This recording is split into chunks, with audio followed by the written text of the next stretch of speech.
सो hey guys, कैसे उम्मीद है कि आप लोग अच्छे होंगे। तो चलिए आज के वीडियो को शुरू करते हैं। आज हम शहर की आजीविका देखेंगे। शहर में जो किस प्रकार लोग अपना जीवन यापन करते हैं उससे रिलेटेड। तो ये कक्षा 6 का अंतिम चैप्टर है, जो पॉलिटी है कक्षा 6 का, उसका अंतिम चैप्टर का नाम क्या है? शहर में आजीविका। ठीक है, तो आज इस चैप्टर को पूरी तरह से कवर करेंगे। जितने भी इसके कुछ पॉइंट्स होंगे आपके एग्ज़ाम के लिए, तो वो सभी आज हम बताएंगे और नोट्स पूरी अच्छे तरीके से बनाएंगे जिससे आपको किसी भी प्रकार की समस्या ना हो। तो वीडियो को क्या करते हैं, शुरू करते हैं। देखिए, सबसे पहले शहर क्षेत्र। तो भारत में 5,000 से ज़्यादा शहर हैं और 27 महानगर हैं। फर्स्ट पॉइंट आपको दिमाग में रखना है कि भारत में 5,000 से ज़्यादा शहर हैं और 27 क्या है, महानगर हैं। देखिए, नेक्स्ट पॉइंट है चेन्नई, मुंबई, दिल्ली, कलकत्ता जैसे प्रत्येक महानगर में 10 लाख से ज़्यादा लोग रहते हैं और काम करते हैं। तो देखिए, आपको क्या पॉइंट याद रखना है कि पूछा जा सकता है कि महानगर किसे कहते हैं। महानगर किसे कहते हैं? जिसमें 10 लाख से ज़्यादा लोग रहते हैं उसे क्या कहते हैं, महानगर कहते हैं। ठीक है, और नेक्स्ट पॉइंट की बात करते हैं। कहते हैं कि शहरों की ज़िंदगी कभी रुकती नहीं है। तो ये जो पॉइंट है, शहरों की ज़िंदगी कभी रुकती नहीं है, इसका क्या तात्पर्य है, सबसे पहले आप ये जान लीजिए। ऐसा क्यों कहते हैं कि शहरों की ज़िंदगी कभी रुकती नहीं है? ऐसा इसलिए कहते हैं क्योंकि आप अगर जब शहर में रहे होंगे या नहीं भी रहे होंगे, तो आज हम आपको बताते हैं। अगर जो भी लोग शहर में रहता है वहाँ पे नाइट ड्यूटी और दिन की भी ड्यूटी होती है। तो नाइट ड्यूटी और डे ड्यूटी दोनों होती है, इसीलिए उन्हें कहा जाता है। क्यों? क्योंकि वहाँ पे मतलब काम रुकता नहीं है। किसी का दिन में काम होता है, किसी का रात में काम होता है। तो आप जब शहर जाएंगे तो देखेंगे कि रात में भी वहाँ पे काम होता रहता है। ठीक है, इसलिए उन्हें कहा जाता है कि शहरों की ज़िंदगी क्या होती है, कभी भी रुकती नहीं है। ठीक है, इस पॉइंट को आपको याद रखना है कि शहरों की ज़िंदगी कभी रुकती है। अब नेक्स्ट पॉइंट की बात करते हैं। देखिए, ये हमारा अगला पॉइंट है। क्या पॉइंट है? शहर क्षेत्र में आजीविका के तरीके। मतलब क्या हुआ, शहरी क्षेत्र में जो भी लोग शहर क्षेत्र में रहते हैं वो लोग किस प्रकार अपने जीवन, आर्थिक क्रियाकलाप करके अपना जीवन यापन करते हैं, उसके बारे में कुछ पॉइंट्स ध्यान में रखने हैं। और किस प्रकार के साधन हैं। तो शहर में जो रहते हैं, या तो वो सड़कों पर काम करना, सड़क पर कोई भी सामान बेचते हैं। दूसरा, बाजार में काम करना, बाजार में कहीं पे कार्य करते हैं। बड़ी दुकान में काम करना, जैसे कोई बड़ा मॉल होता है या बड़ा होलसेल दुकान होता है। ठीक है, वहाँ पे काम करना, फैक्ट्री में काम करना, दफ्तरों में काम करना, ये सभी जो है काम होता है शहर में। शहर में इसी स्थान पर जाके कोई लोग काम करता है। या तो सड़क पर, अब ये तो हो गया। अब देखिए, सड़क पर काम करना, उसके बारे में कुछ जान लेते हैं क्या पॉइंट्स हैं। हमारे देश में शहरी इलाकों में लगभग 1 करोड़ लोग फुटपाथ और ठेलों पर सामान बेचते हैं।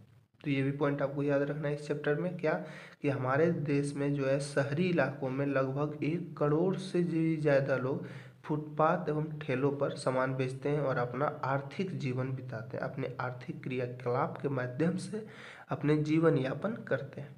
नेक्स्ट है, अहमदाबाद में एक सर्वेक्षण में पाया गया कि टोटल जनसंख्या का 12% लोग सड़क पर काम करते हैं। तो ये किसका डाटा दिया गया है? अहमदाबाद का। कि तो वहाँ की जो जितनी जनसंख्या, पूरी जनसंख्या का 12% लोग क्या करते हैं, सड़क पर काम करके अपना जीवन यापन करते हैं। ठीक है, अब नेक्स्ट पॉइंट की बात करते हैं, सड़क के किनारे। ये पॉइंट है हमारा और इसके बारे में कुछ जानेंगे। सड़क के किनारे सब्जियों की रेहड़ी लगाना सड़क के किनारे होता है। फुलवारियों की फूलों की टोकरियाँ, अखबार बेचने वाला अखबार जो बेचता है वो भी सड़क के किनारे। देखिए, पेड़ के नीचे मोची, ये भी सड़क के किनारे। नाई जो बाल काटता है वो भी सड़क के किनारे। पंचर की अस्थायी दुकानें, तो पंचर जो बनाता है, हम लोग की साइकिल या टायर अगर जब पंचर हो जाता है तो जो हम पंचर बनाते हैं कहाँ पे जाते हैं, सड़क के किनारे। औरतें ठेलगाड़ी में प्लास्टिक की बोतलें बेचती है, ये भी सड़क के किनारे। डिब्बे वाले, पिन वाले चिमटी ले जा रही है, ये सभी चिमटी। चिमटी किसको बोलते हैं पता है? चिमटा, जिस पर रोटी वोटी बनाए उसे को कहते हैं चिमटा। तो ये सभी क्या कहाँ बेची जाती है? तो सड़क के किनारे। रिक्शा स्टैंड पर रिक्शा वाले, ये भी कतार में खड़े होते हैं। तो जो रिक्शा चलाते हैं वो भी सड़क के किनारे अपना रिक्शा, एक जगह से लोग को एक जगह से दूसरी जगह पहुंचाकर अपना जीवन यापन करते हैं। ठीक है, अब देखिए नेक्स्ट पॉइंट की हम बात करते हैं, सड़क पर काम करने वाले कौन कौन से समस्याओं को सामना करना पड़ता है। जो भी लोग सड़क पर काम करते हैं उन्हें कौन कौन सी समस्या आती है उसके बारे में कुछ हम पॉइंट्स देखेंगे। ठीक है, देखिए क्या क्या कुछ पॉइंट्स हैं हमारे आगामी परीक्षाओं के लिए जो आपके लिए महत्वपूर्ण होगा। दुकान अस्थायी होती है, जो सड़क के किनारे काम करते हैं उसकी दुकान अस्थायी होती है, कब उसकी दुकान वहाँ से हट जाएगी उन्हें भी पता नहीं होता है। ठीक है, दुकानें क्या होती है, अस्थायी होती है, टूटे फूटे गत्ते डिब्बों या बक्सों को या कागज़ को फैलाकर दुकान बना दी जाती है।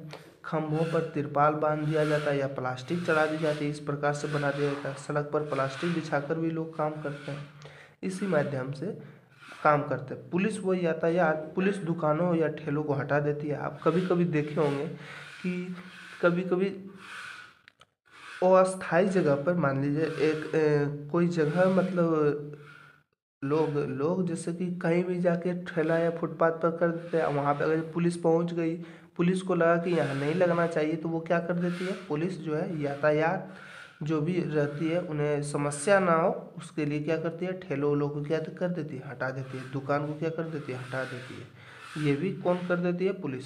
अब नेक्स्ट पॉइंट देखिए, सर्दी गर्मी में अनेक समस्या आती है। अब कहेंगे आप सर्दी गर्मी में कैसे समस्या आई, जब पानी पानी मान लीजिए वर्षा हो गई, वर्षा होने के कारण क्या होता है, शहर जो है पूरी तरह से मतलब कीचड़ फैल जाता है, जिसके कारण रोड के साइड में पूरा एकदम गंदगी हो जाता है, जिसके कारण लोग क्या करते हैं वहाँ पे दुकान नहीं लगा पाते, ठेला नहीं लगा पाते। ठीक है, नेक्स्ट है रहने की जगह नहीं होती है।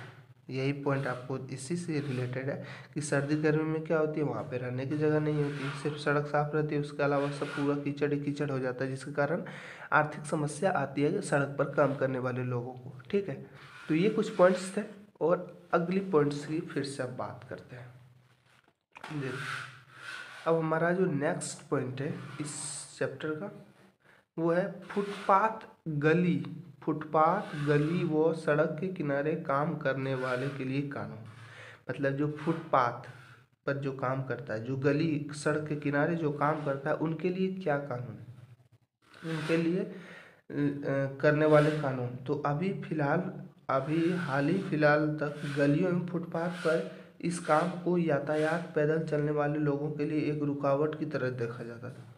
अभी हाल ही फिलहाल जो है गलियों, फुटपाथ और सड़क पर जो लोग काम करते हैं, सड़क के किनारे जो काम करते हैं उन्हें क्या रुकावट देखा जाता था, किस तरह, यातायात और पैदल जाने के लिए रुकावट माना जाता है। लेकिन कई संस्था जो है प्रयास करके इसको सभी के लिए उपयोगी और आजीविका कमाने का अधिकार के रूप में देखा जा रहा है। सरकार अब उस कानून को बदलने का विचार कर रही है जिनसे उन पर प्रतिबंध लगा हुआ है। तो उन पर प्रतिबंध लगा हुआ है क्या, कि आप किसी भी प्रकार से कोई भी लोग यातायात या पैदल चलने के माध्यम के दौरान उन्हें कोई भी समस्या ना हो आपके काम करने से।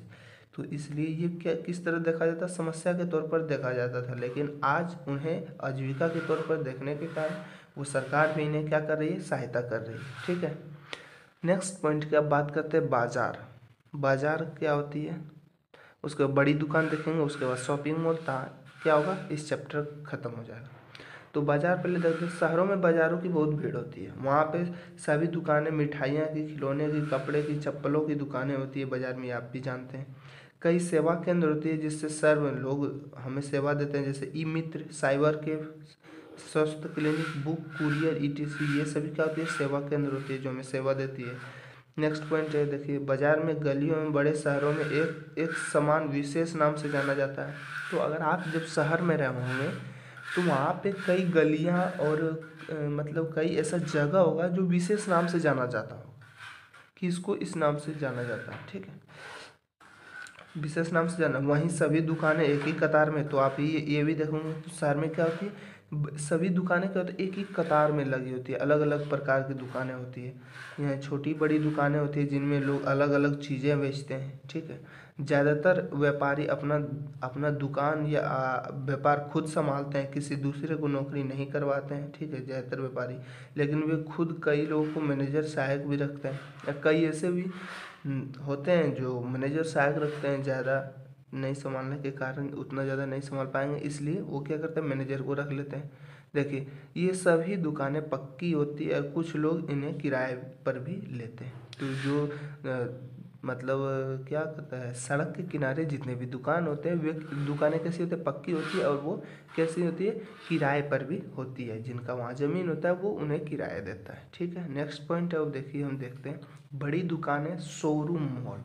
शहर में कुछ दुकानें 3 या 4 मंजिल भवनों की चलती है, भवनों में चलती है, जिन्हें शोरूम कहते हैं। शोरूम 3 या 4 मंजिल की भवन है तो उसे क्या कहेंगे, शोरूम कहेंगे। जैसे या तो वो कपड़ों का शोरूम हो सकता है, रेडीमेड हो सकता है, चप्पलों का शोरूम हो सकता है, जूतों का, आभूषण का, या गाड़ियों का शोरूम हो सकता है। ठीक है, ये बड़ी दुकानें की बात है। शॉपिंग मॉल क्या होता है, शहरों में किसी एक ही बड़ी बिल्डिंग में सभी जरूरी सामान, शॉपिंग मॉल इसी को कहते हैं।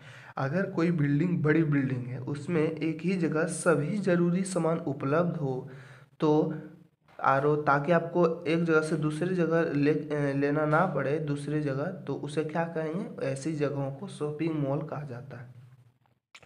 तो इस अध्याय का यहाँ पे समाप्त होता है। ठीक है, और इसका नोट्स आप लिंक के डिस्क्रिप्शन से ले सकते हैं, और नहीं तो लगातार आप उतारते चले जाइए, इस प्रकार आप ले सकते हैं। और चैनल पर नए हैं तो चैनल को सब्सक्राइब और वीडियो को लाइक कर दीजिए। अब नेक्स्ट, ये हमारा कक्षा 6 खत्म हो चुका है। ठीक है, कक्षा 6 का हिस्ट्री खत्म हो चुका है, ज्योग्राफी खत्म हो चुका है, और पॉलिटी खत्म हो चुका है, सभी खत्म हो गया। अब क्या करेंगे, कक्षा 7 का स्टार्ट करेंगे। तो चैनल पर नए तो चैनल को सब्सक्राइब कर दीजिए, वीडियो को लाइक कर दीजिए। वीडियो देखने के लिए धन्यवाद।